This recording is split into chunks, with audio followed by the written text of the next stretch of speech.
일입니다. 고조선의 전신인 요하 문명의 홍산 문화가 중국이 자신의 근원 문명이라고 말하는 황하 문명의 양사오 문화보다 고도로 발달되었다는 주장을 한 학자가 있습니다. 더구나 요하 문명이 양쯔강 하류의 량주 문화까지 영향을 주었다는 점에서 고조선의 영토가 양쯔강 하류까지 도달할 수 있다는 시사점을 주었는데요. 이 놀라운 사실 시작해 보겠습니다. 그 전에 잠시 2초만요. 구독, 좋아요, 알림 설정은 영상 제작에 큰 힘이 됩니다. 미국 보스턴 대학교에 계신 고고학자 로버트 뮤로칙 박사. 그는 위성 원격 탐지 기술을 활용하여 아시아 지역의 고대 유적을 조사하는 연구에 착수하셨습니다. 다시 말하면 항공 및 위성 이미지를 활용해 탐사를 했다는 이야기입니다. 당시 서구 학계에서는 대부분 중국의 황하 문명을 고대 중국의 중심이자 동아시아 문명의 출발점으로 보고 있었습니다. 그러나 뮤로칙 박사님께서는 조금 다른 시각을 갖고 계셨습니다. 박사님께서 가장 먼저 주목하신 지역은 중국 북부의 요하강 유역이었습니다.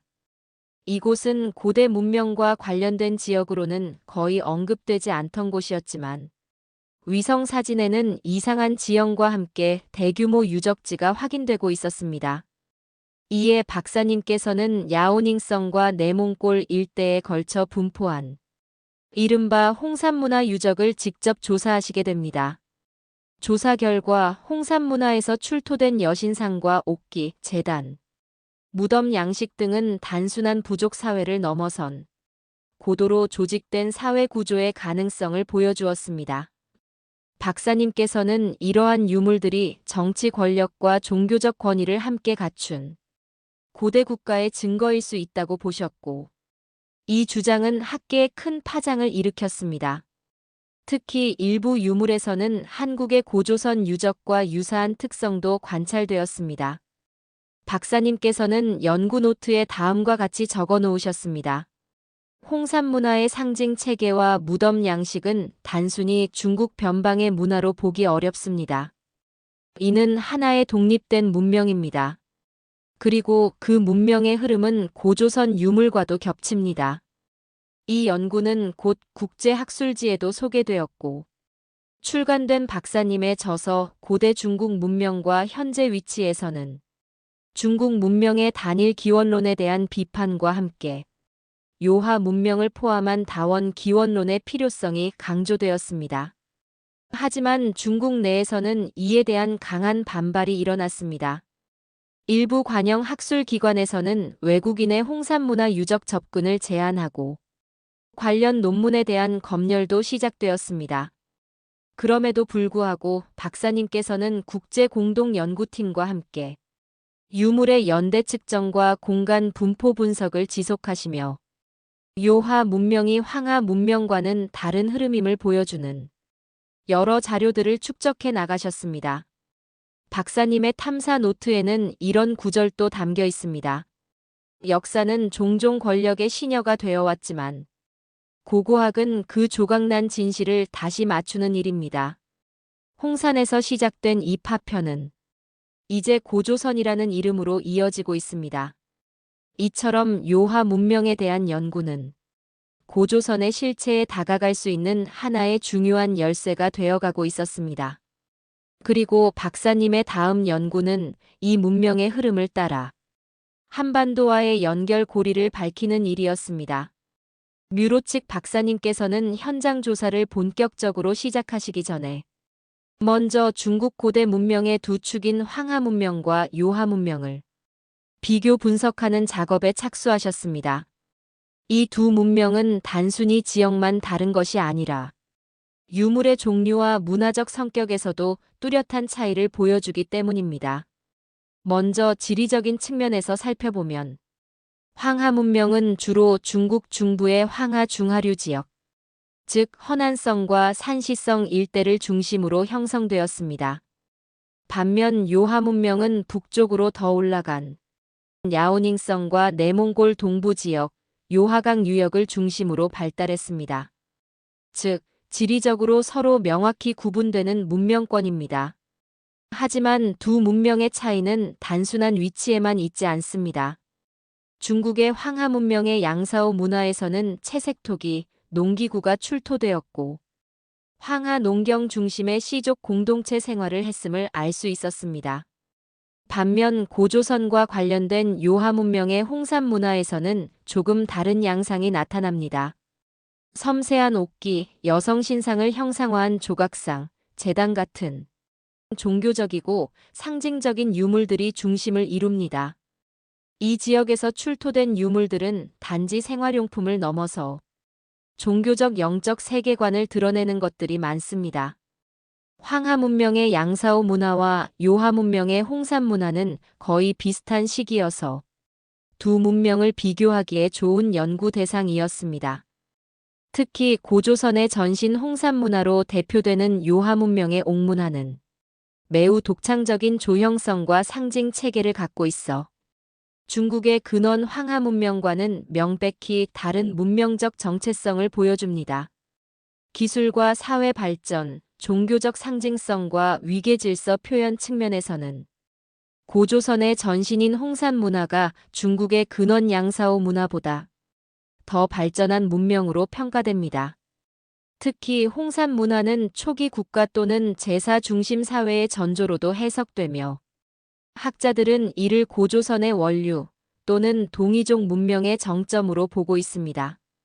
뮤로칙 박사님께서는 이 같은 차이점을 근거로 요하 문명이 단순히 황하 문명의 변방 문화가 아니라 독립적으로 형성된 또 하나의 문명 중심지일 수 있다고 주장하셨습니다. 오히려 황하 문명보다 더 발달한 요하 문명의 영향력에 더 관심을 보였습니다. 그리고 이 요하 문명의 흐름이 결국 고조선의 형성과도 연결될 수 있다는 가설을 제시하시며 본격적인 탐사를 시작하신 것입니다.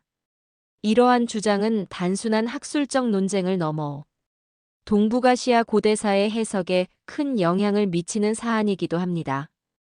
왜냐하면 중국이 황하 문명을 중심으로 자국의 고대사를 구성하려는 시도는 역사 해석을 넘어서 정치적 정당성과 국경 인식 문제와도 직결되기 때문입니다. 중국은 황하 문명을 중심으로 한족 중심 문명의 기원을 고정하고 주변 문명들 특히 동이 계열의 요하 문명을 중국 역사로 편입하려 합니다. 대표적인 사례가 바로 동북공정입니다. 이는 요하 문명뿐 아니라 고조선, 고구려, 발해 등 한반도 및 만주 일대의 역사를 중국의 지방 역사로 편입하려는 시도로 정치적 목적이 짙게 배어 있는 역사 해석입니다. 이에 대해 뮤로칙 박사님은 이런 접근은 과학적 고고학이 아니라 정치적 목적을 위한 역사 재편이라며 강하게 비판하셨습니다. 박사님께서는 다음과 같이 말씀하신 적도 있습니다. 문명은 국경으로 나뉘지 않습니다. 우리가 보는 유물 하나하나는 그 자체로 독립적인 이야기를 품고 있습니다. 요하 문명은 그런 이야기 중 하나이며 그 이야기는 고조선과 연결되어 있습니다. 그 연결고리를 찾아가는 것이야말로 우리가 해야 할 일입니다. 이러한 인식을 바탕으로 뮤로칙 박사님께서는 요하 문명과 고조선 사이에 연결고리를 찾기 위한 여정을 본격적으로 시작하셨습니다. 그리고 이 연구는 이제 전 세계의 학자들과 일반 시민들까지도 함께 퍼즐을 맞춰가는 과정으로 확장되고 있습니다. 중국 내에서 홍산 문화에 대한 연구가 정치적 제약을 받기 시작하자 뮤로칙 박사님께서는 연구의 시야를 더 넓히기로 결심하셨습니다. 중국 내 조사에 한계가 있다고 판단하신 박사님은 몽골, 러시아 연해주, 그리고 북한과의 접경 지역까지 탐사 범위를 확장하셨습니다. 이는 홍산 문화와 유사한 문양이나 토기, 옥기 등이 인접 지역에서도 발견될 가능성을 염두에 둔 결정이었습니다. 그 과정에서 박사님께서는 러시아 연해주 지역에서 열린 국제 고고학 포럼에 참석하시고 현지 박물관과 협력하여 선사시대 유물 공동조사를 진행하셨습니다. 놀랍게도 이 지역에서는 홍산 문화에서 보았던 것과 유사한 형태의 옥 조각과 흙으로 만든 여신상 조각이 일부 출토되었습니다.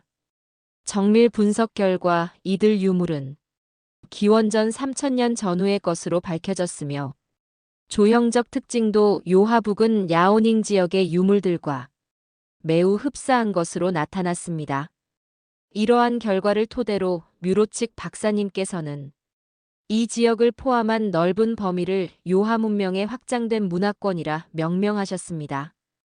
요하 문명이 단일 지역 내에서만 발전한 것이 아니라 주변 지역과 활발한 교류를 통해 네트워크 형태로 확산된 문명일 가능성을 제기하신 것입니다. 이는 곧 고조선 역시 요하 지역에만 국한된 것이 아니라 더 넓은 문화적 교류 속에서 형성된 초기 국가였다는 시사점을 줍니다.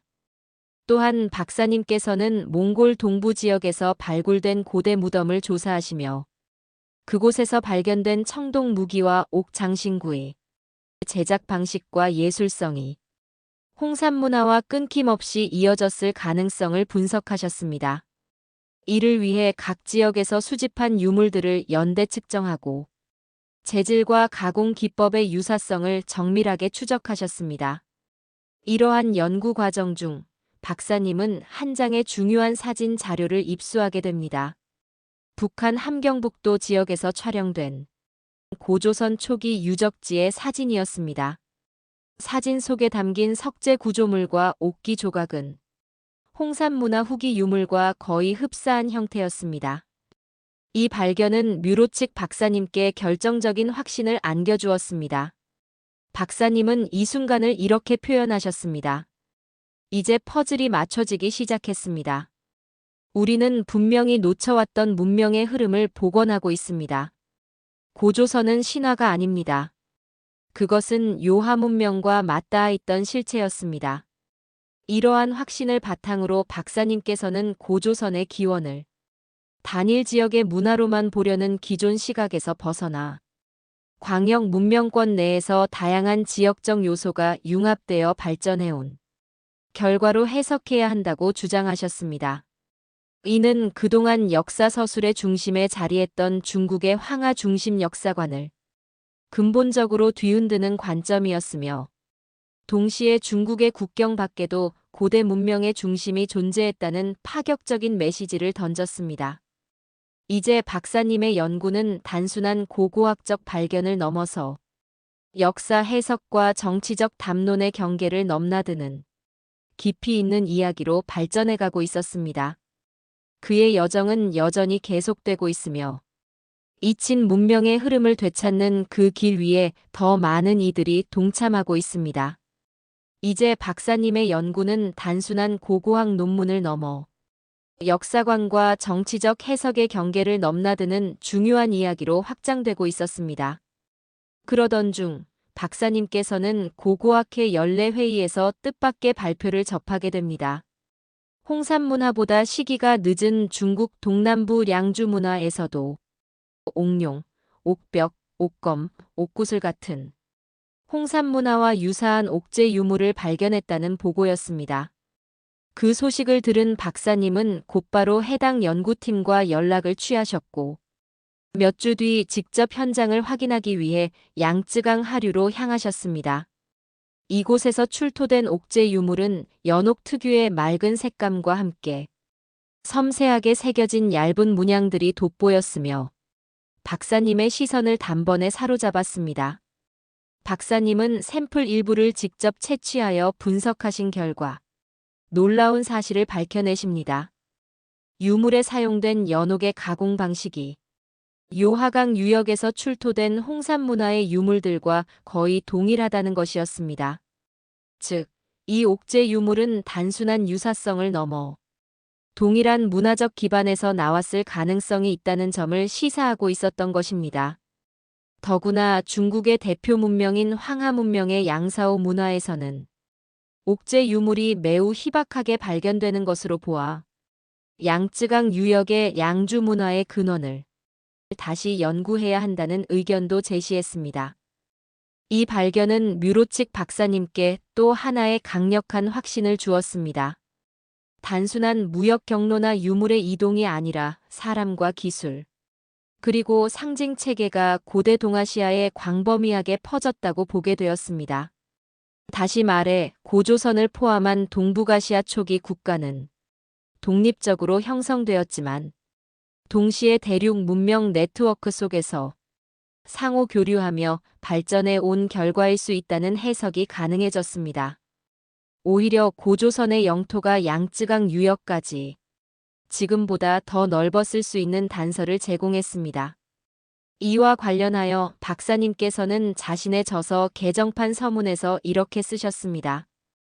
홍산에서 출발한 고대의 상징은 요하를 지나 고조선으로 그리고 다시 대륙으로 이어졌습니다. 그러나 중국은 황하 문명과 다른 양쯔강 유역 양주 문화를 자신들의 고유의 문화라고 주장하고 있습니다. 그러나 박사님의 발견은 요하 문명과 고조선 그리고 양쯔강 유역 사이의 연결성을 한층 더 공고히 해주었을 뿐만 아니라 중국 중심의 역사관을 재편하려는 동북 공정에 대한 강력한 반박 근거로도 작용했습니다. 그리고 단일한 문명 중심지가 아닌 넓은 대륙 네트워크 속에서 다원적으로 전개된 고대사의 흐름은 새로운 역사 해석의 방향을 제시해 주었습니다. 그리고 바로 이 시점에서 뮤로 측 박사님의 여정은 또 한 번 새로운 전환점을 맞이하게 됩니다. 고대의 유물들을 통해 드러나는 문명의 흐름은 이제 단지 과거를 해석하는 데 그치지 않고 현재의 역사 인식과 미래의 관점을 다시 그리는 출발점이 되어가고 있었습니다. 하지만 진실에 가까워질수록 방해도 따랐습니다.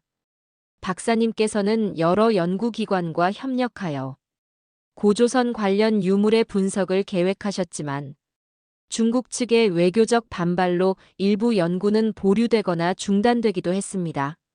심지어 박사님께서 연사로 참여할 예정이던 국제 고고학 컨퍼런스에서 그의 발표가 갑작스럽게 취소되는 일도 있었습니다. 그럼에도 박사님은 이에 굴하지 않으셨습니다. 그는 보스턴 대학교에서 주도하던 ARC 프로젝트에서 데이터베이스 구축 사업을 통해 동아시아 각국의 연구기관들과 연계하며 아시아 고고학 및 관련 분야의 독립적인 연구를 이어갔습니다. 뮤로 측 박사님은 이러한 학제 간 협력을 통해 유물의 연대, 문양, 출토 위치 등 다양한 정보를 종합적으로 정리하고 분석하였으며 이를 통해 요하 문명과 그 주변 문화권 간의 상호 교류 가능성을 보다 구체적으로 탐색하셨습니다. 특히 그는 고고학적 원격 탐사 기술과 GIS 시스템을 적극 활용하여 문화유산의 분포와 확산 경로를 시각화하는 데 집중하셨습니다. 이런 방식으로 축적된 데이터는 요하 문화와 고조선 유물군 사이의 연관성을 보다 설득력 있게 뒷받침해 주었습니다. 나아가 몽골, 연해주, 일본 열도 지역과의 유사성도 다수 확인되었고 이는 동아시아 고대 문명들이 국경을 넘는 상호작용 속에서 발전해왔다는 중요한 단서를 제공했습니다. 박사님께서는 다음과 같이 말씀하신 바 있습니다. 우리는 각기 다른 국경 안에 살아가고 있지만 문명은 그런 경계에 갇혀 있지 않았습니다. 과거의 문화는 언제나 협력과 교류 속에서 성장해왔고 그 흔적은 지금도 여전히 우리를 가르치고 있습니다. 이 말은 단지 과거를 해석하는 데 그치지 않았습니다. 그것은 미래를 위한 메시지였고 특정한 정치적 의도에 따라 왜곡된 역사 인식이 가져올 수 있는 위험성에 대한 경고이기도 했습니다. 이제 흩어진 진실의 조각들은 하나의 흐름 속에서 맞물리며 고대 동아시아 문명의 새로운 그림을 완성해 가고 있었습니다. 그의 말은 단지 과거를 해석하는 데 그치지 않았습니다. 그것은 미래를 향한 메시지였고 동시에 왜곡된 역사관이 가져올 수 있는 위험성에 대한 경고이기도 했습니다. 그렇게 흩어져 있던 진실의 조각들은 점차 하나의 큰 그림으로 모여들고 있었습니다. 바로 그 무렵 뮤로칙 박사님은 한 통의 이메일을 받으십니다. 보낸 이는 과거 중국 고고학계에서 활동하다가 정치적 이유로 미국으로 이주한 동료 연구자였습니다.